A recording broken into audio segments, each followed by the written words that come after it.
Bayangkan ini terjadi padamu. Sebuah akun anonim muncul di TikTok. Tanpa wajah, tanpa suara, tanpa jejak pemilik. Setiap hari sebelum subuh, akun itu mengunggah satu video pendek. Hanya lokasi biasa dan satu kalimat dingin tentang besok pagi. Awalnya orang tertawa, lalu satu orang mati. Besoknya, orang lain. Dan besoknya lagi, kematian berikutnya terjadi tepat seperti di video. Bukan dibunuh, bukan diserang, melainkan terjadi. Lalu seseorang menantangnya di kolom komentar. Dan 3 jam kemudian, pagar rumahnya sendiri muncul di layar jutaan orang. Pertanyaannya bukan lagi siapa pemilik akun itu, melainkan, jika kamu diberitahu waktu kematianmu, apa yang akan kamu lakukan? Apakah takdir benar-benar sudah diputuskan? Atau hanya menunggu pilihanmu? Dan yang paling menakutkan, mengapa sebagian orang diberi peringatan, sementara yang lain tidak? Karena mungkin akun itu bukan pembunuh, bukan peranal, melainkan cermin. Dan jika suatu hari tempat dalam video itu terasa terlalu familiar, akankah kamu masih berani menontonnya sampai akhir? Tolong tulis di kolom komentar. Duduklah dengan tenang, matikan lampu Anda, karena malam ini Anda tidak sendirian. Selamat datang di Cerita dari Bayangan. Kami adalah rumah bagi cerita horor dan kisah nyata mistis paling menegangkan dari seluruh Indonesia. Kami menyajikan narasi yang tidak hanya menakutkan, tetapi menusuk akal sehat. Membuktikan bahwa hal gaib ada, tepat di balik tirai kehidupan kita. Siapkah Anda mendengar apa yang bersembunyi di balik kegelapan? Dengarkan baik-baik. Akun itu bernama @tomorrow06. Nama yang terdengar netral, hampir membosankan, seperti pengingat kalender yang mudah diabaikan. Namun justru kesederhanaan itu yang membuat banyak orang merinding setelah menyadari satu hal penting. Akun ini tidak ingin dikenal. Tidak ada bio, tidak ada foto profil, tidak ada satupun komentar yang pernah dibalas. Akun itu seperti bayangan di lorong gelap, hadir tapi menolak disentuh. Setiap unggahan muncul tepat sekali dalam sehari, selalu sebelum subuh, di jam ketika manusia paling rapuh dan kewaspadaan menurun. Videonya singkat, 7 detik rata-rata, tanpa musik, tanpa efek. Hanya gambar mentah dari tempat-tempat yang sangat biasa. Halte bus dengan lampu redup, gang sempit yang dindingnya lembab, teras rumah dengan kursi plastik kosong. Namun di detik terakhir, selalu muncul satu baris kalimat kecil berwarna putih. Bukan doa, bukan ancaman, melainkan pernyataan yang dingin dan pasti. Waktu, lokasi. Netizen awalnya menertawakan. Banyak yang menuduh ini trik editing. Sebagian menyebutnya kebetulan murahan demi viral. Kolom komentar dipenuhi emoji tertawa dan teori konspirasi setengah serius. Tapi semua tawa itu membeku dalam hitungan hari. Hari pertama, seorang pria ditemukan tewas di halte yang sama seperti di video, selisih 2 menit dari waktu yang tertulis. Hari kedua, kecelakaan motor terjadi di gang sempit yang identik dengan rekaman malam sebelumnya. Hari ketiga, seorang wanita meninggal mendadak di teras rumahnya sendiri, persis seperti sudut kamera di unggahan. 3 hari, 3 video, 3 kematian. Dan tidak satupun unggahan dihapus. Akun itu tidak bersembunyi, tidak panik, tidak menghapus jejak. Seolah pemiliknya ingin dunia menyaksikan kematian sebagai arsip, bukan sebagai tragedi. Pertanyaan mulai memenuhi ruang digital, bergema lebih keras dari sebelumnya. Apakah ini hanya kebetulan yang terlalu rapi? Ataukah seseorang sedang memainkan peran yang lebih mengerikan, mengumumkan takdir sebelum terjadi? Yang paling menakutkan bukanlah akurasinya, melainkan sikap akun itu. Ia tidak mengejar perhatian, tidak meminta pengakuan. Ia hanya mengunggah, lalu menunggu dunia bereaksi. Seperti seseorang yang tahu sesuatu yang tidak diketahui siapapun. Dan satu pertanyaan mulai menghantui semua yang menonton. Jika kematian bisa diumumkan lebih dulu, apakah itu peringatan atau pengumuman bahwa segalanya sudah diputuskan? Lebih mengerikan lagi, jika suatu malam tempat dalam video itu terasa terlalu familiar, akankah kamu berani menontonnya sampai habis? Nama Dimas awalnya tidak pernah ingin masuk ke dalam cerita ini. Ia hanyalah mahasiswa komunikasi yang terbiasa mengamati pola, algoritma, perilaku warganet, dan bagaimana sesuatu bisa viral tanpa alasan jelas. Namun sejak akun @tomorrow06 mencuri perhatian publik, rasa ingin tahunya berubah menjadi obsesi yang pelan-pelan berbahaya. Ia mulai mengarsipkan semua unggahan, mengunduh video, mencatat jam tayang, membandingkan lokasi, membaca ribuan komentar yang penuh ketakutan dan ejekan. Di balik kekacauan itu, Dimas menemukan satu kesamaan yang membuat nafasnya tertahan. Semua video direkam dari sudut pandang mata manusia. Tingginya konsisten, jaraknya presisi, bukan rekaman acak, bukan hasil drone. Seolah seseorang benar-benar berdiri di sana, beberapa jam sebelum kematian terjadi. Pertanyaan pun muncul di kepalanya. Apakah akun itu sekadar meramal atau sedang menyaksikan?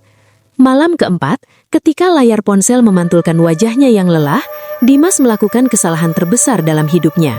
Ia menulis komentar, ringan, setengah bercanda, setengah menantang tanpa menyadari bahwa kata-kata di internet tidak pernah benar-benar hilang.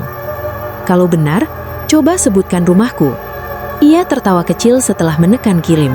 Komentarnya tenggelam di antara ribuan lainnya.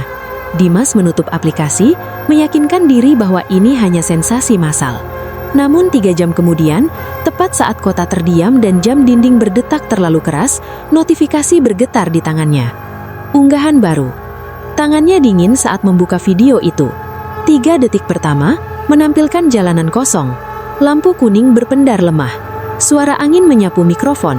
Lalu kamera berhenti, dan dunia Dimas runtuh seketika. Pagar rumahnya.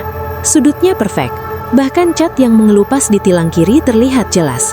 Video itu diambil dari seberang jalan, dari titik yang hanya diketahui orang yang pernah berdiri di sana. Tidak mungkin salah, tidak mungkin kebetulan. Di detik terakhir, teks putih kecil muncul, lebih tenang dari ancaman manapun. Pagi ini, sebelum matahari naik, jantung Dimas berhenti sejenak. Nafasnya tercekak, kepalanya dipenuhi pertanyaan yang saling bertabrakan. Sejak kapan aku diawasi? Siapa yang merekam ini? Dan apakah ini peringatan atau vonis? Ia teringat semua korban sebelumnya. Tidak satu pun diberi kesempatan membaca takdirnya sendiri. Tapi dirinya, ia diberi waktu. Waktu untuk apa? Melarikan diri? Bersembunyi?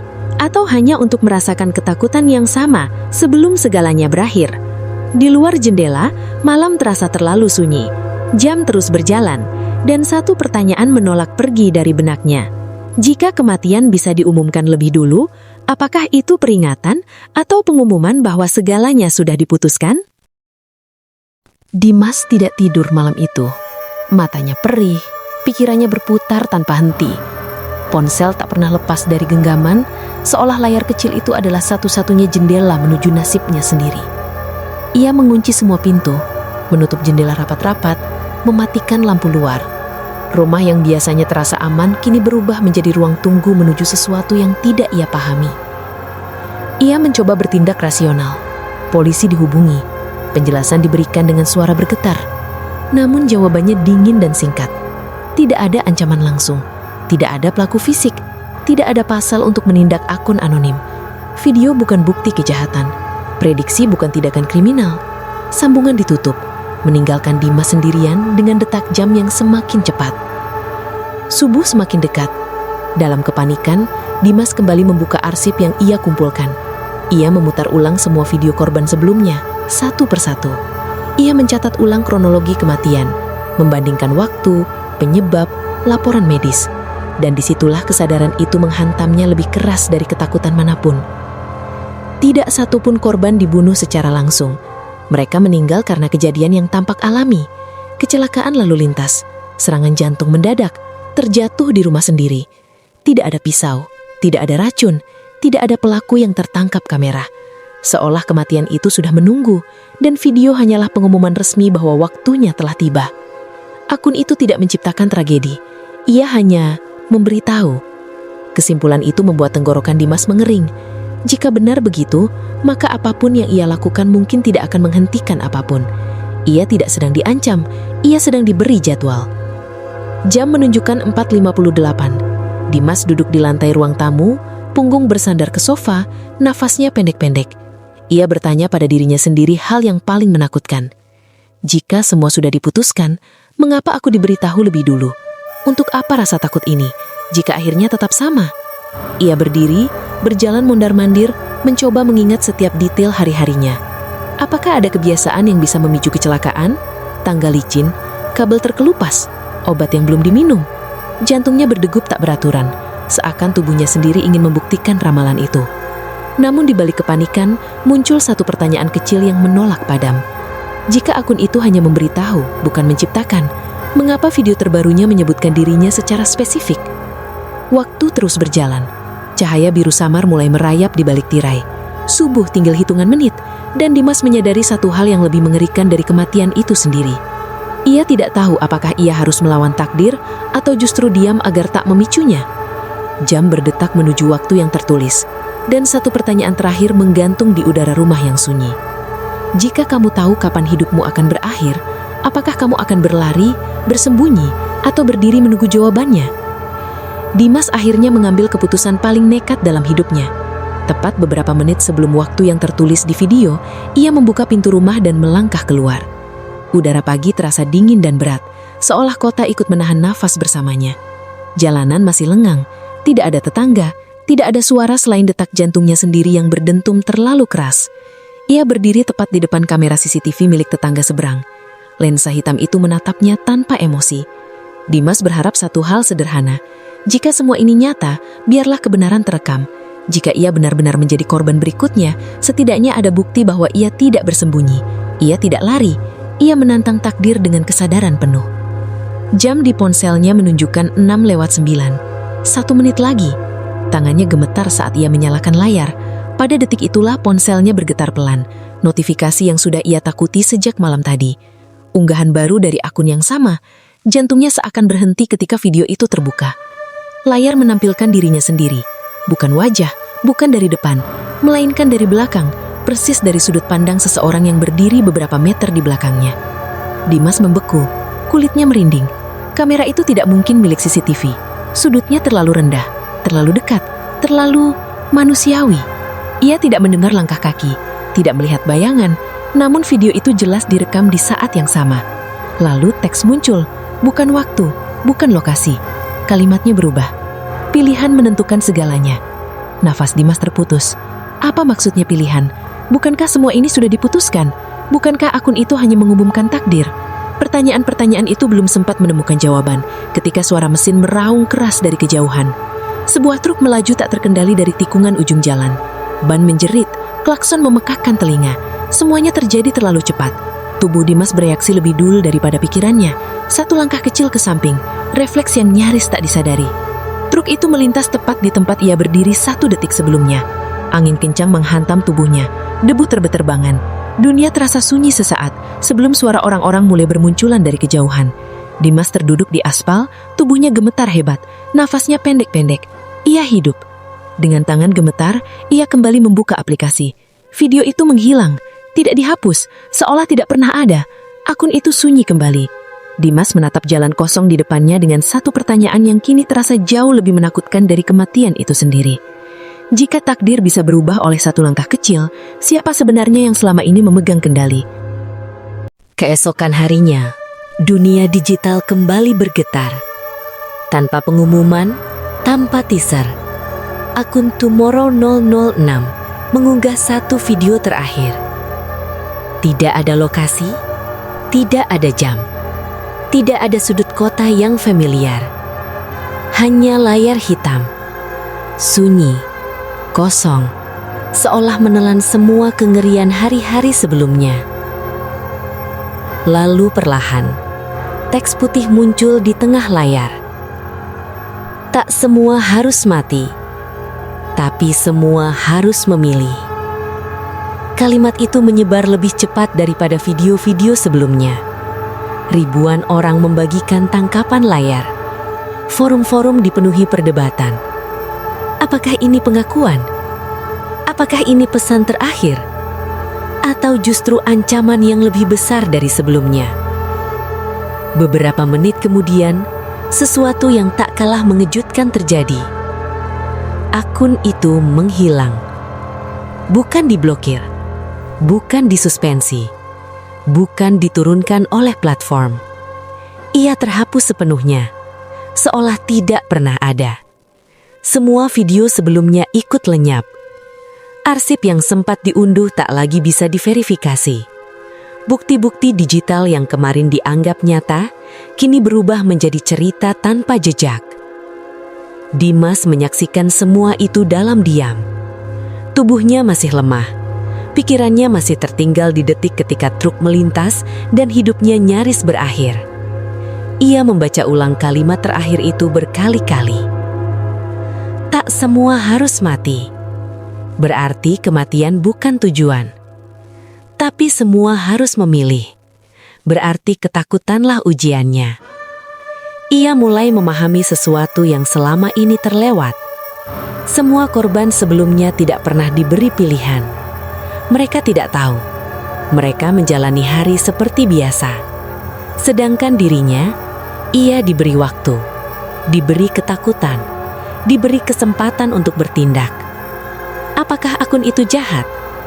Atau justru cermin yang kejam, memaksa manusia menyadari betapa rapuh hidup ketika diserahkan sepenuhnya pada kebiasaan?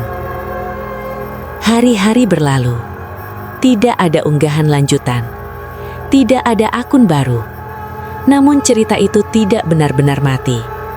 Beberapa orang bersumpah pernah melihat akun serupa muncul singkat di jam-jam sunyi, lalu menghilang kembali. Tidak ada bukti, hanya kesaksian.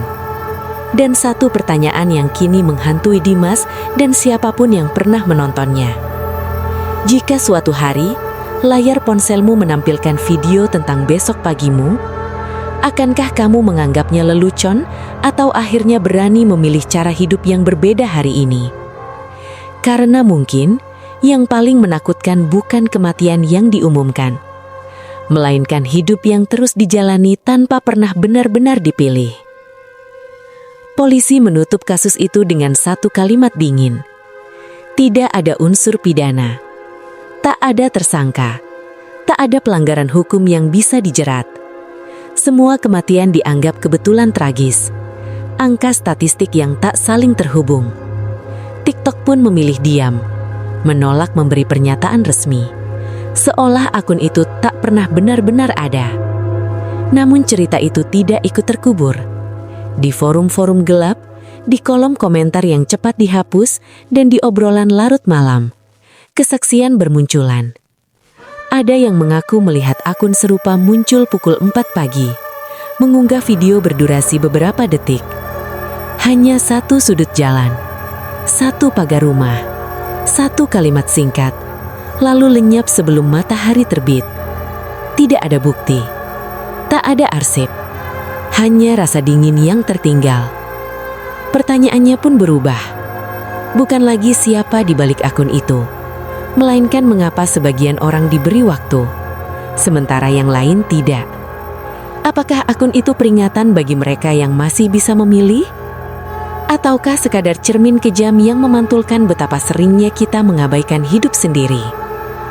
Karena mungkin yang paling menakutkan bukan ramalan kematian di layar ponsel, melainkan saat kita sadar, kesempatan untuk berubah pernah ada, namun kita terlalu sibuk men-scroll untuk menyadarinya.